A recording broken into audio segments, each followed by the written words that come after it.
여러분 안녕하십니까? 김왕식입니다. 경인교육대학교 집단 면접 토의에 대해서 계속 이어서 해보도록 하겠습니다. 지난 시간에 구석에 있었던 한 학생이 자기의 존재를 드러낸 거죠. 저쪽에 있는 학생은 단 한 번의 발언 기회도 없는데 주는 것이 어떻습니까? 라고 했을 때 다크호스가 된다라고 했습니다. 여러분, 그럼 이제 4명이 다 등장이 된 것입니다. 이제 큰일 난 것은 저 뒤에 내가 배려한 그 학생이 큰일 난 것입니다. 이제까지 발표하지 못한 것도 그렇고, 또 저 학생이 기회를 주었다라고 했을 때 이 학생은 상당히 높은 점수를 받게 되겠죠. 그 와중에도 나눔, 배려의 입장이 있으니까요. 얼마나 넉넉한 마음을 가지고 있는 것입니까? 그런데 저 학생은 느닷없이 그야말로 발표할 기회를 갖게 된 것입니다. 준비 없이. 그 학생은 나름대로 이제 마지막 학생 하면 내가 해야지라고 생각한 것인데 이 학생은 느닷없이 시켜줬으니까 죄송합니다. 저 아직 준비 안 됐는데요. 그러면 교수님께서는 아직까지도 한두 번씩 다 돌아갔는데 준비가 안 됐단 말인가 하고 거기서 이미 감점이 되는 거죠. 그러니까 이 학생은 충분히 배려, 기회를 줬는데 그것 때문에 저쪽에 있는 학생은 힘들게 된 사례가 된 것입니다. 여러분, 작은 전쟁터 같죠? 그런데 미소 짓고 하는, 어떻게 보면 너무나 무서운 토의 공간일 수 있는 것입니다. 그런데 아주 잠잠하고 평화롭죠? 그렇지만 저기 있는 학생은 느닷없이 당한 거죠. 그런데 만약에 그 학생이 정말 다코스라면 이럴 것입니다. 예, 고맙습니다. 여러분들이 모두 발표를 잘 하셔서 저는 참 참신하구나 라는 생각을 가지고 듣고 있었는데 또 저에게까지 기회를 주셔서 고맙습니다 라고 했다면 이 친구가 제일 무서운 학생 아닙니까? 발표 안 한 것, 그러니까 못한 것이 아니라 안 한 것입니다. 여러분들이 참신한 발표를 잘하니까 기회를 주고 나는 경청하고 있었다라고 하는 것, 그리고 나에게 기회를 준 학생에게 보면서 참 고맙다고 인사까지 합니다. 이게 가능하냐고요, 여러분? 가능합니다. 희망시 연구소에서 집단 토의 면접 준비를 하는 학생들은 이 훈련을 수십 번씩 자연스럽게 하고 있습니다. 처음에는 쑥스러워서 못합니다. 어떻게 그렇게 할 수 있느냐라고 옆에서 보고 계시는 부모님들도 이건 불가능하다. 학생들이 할 수 없다. 어른인 우리들조차도 쉽지 않다. 근데 1시간, 2시간, 3시간, 4시간 지나면서부터는 언제 그랬냐는 듯이 자연스럽게 그렇게 회의를 이루어 나가고 있다는 것입니다. 그것을 하루 이틀 또 판이 올 때 마지막까지 또 준비한다면 어떻게 그 학생을 다룰 수 있겠습니까?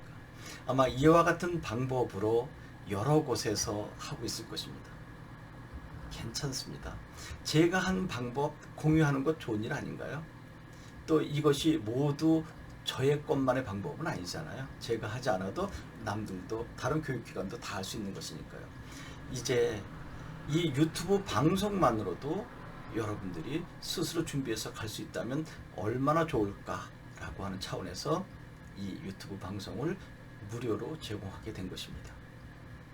여러분, 도서벽지에 열악한 학생들도 이런 교육 받아야 되지 않겠습니까? 왜 꼭 서울 한복판에 와서 꼭 그런 것만 아니지만 가진 자들, 기회를 가진 자들만 이 수업을 들어야 됩니까? 도서벽지에 있는 학생들도 편안하게 앉아서 심지어는 휴대폰으로, 스마트폰으로 이 강의 볼 수 있어야 하지 않겠습니까? 여러분, 이제 마지막 한 명 남았죠. 이제 그 학생은 이제 떨어졌다라고 생각할 수 있을지 모르지만 이제 그 학생은 나름대로 발표한 후에 이 정도 발언을 한다면 어떻게 되겠습니까? 이제 우리 나름대로 의견을 다 제시했으니 이제 원인 3가지를 조율할 때가 되지 않았나 생각합니다 라고 사회자도 하지 못했던 것을 맨 마지막에 있는 친구가 편안하게 여유롭게 미소를 지으면서 이야기했다면 6명은 모두 선수들입니다. 여기서 사회자이기 때문에 합격한다 라고 하는 정도 자유롭지 못합니다. 사회자로서 직책은 맡고 자연스럽게 하지 못한다면 오히려 사회자의 능력을 발휘하지 못한, 즉 리더십을 발휘하지 못한 것이 감점의 요인이 될 수 있다는 것. 여러분, 재밌기도 하지만 한편으로 무섭기도 하죠. 무섭다는 것은 준비가 되지 않았을 때, 잘하는 사람을 봤을 때 무서운 것이고요. 여러분들이 그 잘하는 사람 중심에 서 있을 때는 여러분들은 즐기는 것입니다. 아주 편안하게 제가 미소 짓고 여러분들에게 이야기하는 것처럼 즐기고 있는 것이죠. 우리가 개별 면접 때도 절대로 큰 소리로 이야기하지 말아라. 씩씩하게 하지 말아라. 지나친 자신감을 보이지 말아라. 천천히 차근차근 부모님과 대화하듯 이야기하라 라고 했습니다. 물론 자세는 바르게 해야 되겠죠.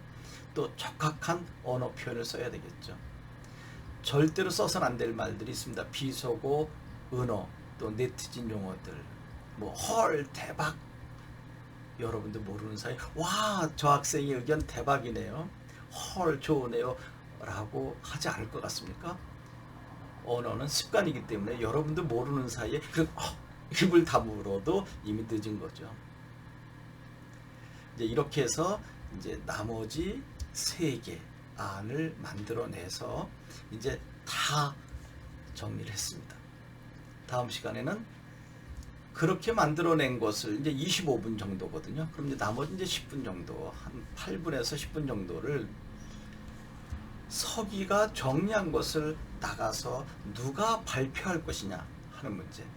6명이 다 할 것이냐, 3명만 할 것이냐, 아니면 서기가 대표를 할 것이냐, 아니면 사회자가 대표를 할 것이냐 등등의 의견을 조율해야 되는데, 그것은 다음 시간에 하도록 하겠습니다.